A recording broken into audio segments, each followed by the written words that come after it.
नमस्कार. मी अंकिता कारले. मी अमेरिकेतील हार्टफर्ड शहरात राहते. महिला दिनानिमित्त साप्ताहिक जनमंगलच्या आम्ही बायका ह्या उपक्रमासाठी हा व्हिडिओ सादर करत आहे.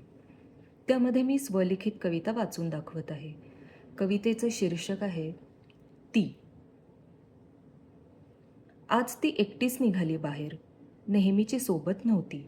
शांत निवांत ती आज वेगळीच वाटत होती. झाडावर बसलेलं फुलपाखरू रंगीत असं ते छान दिसतं, पण पंख फडफडवत उडताना अधिक मोहक दिसतं. ती आज ती राहिली नव्हती. तिचं फुलपाखरू झालं होतं. मुक्त अवकाश सापडलं म्हणून लहरत होतं. गर्दीत कुठेतरी हरवली होती. इतरांना जपत स्वत्व विसरलेली. आज ठरवून मोकळा श्वास घ्यायला ती बाहेर पडलेली. फार काही भरारी नको, फार कुठे गवसणी वगैरे नको.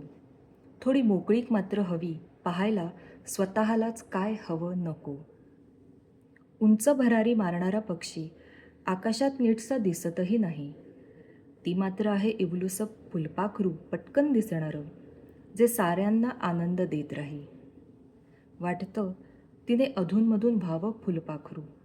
बागडू दे तिला मनसोक्त. रंगबिरंगी पंखांनी उडू दे मनमुक्त, उडू दे मनमुक्त. तुम्हाला सर्वांना जागतिक महिला दिनाच्या शुभेच्छा. धन्यवाद.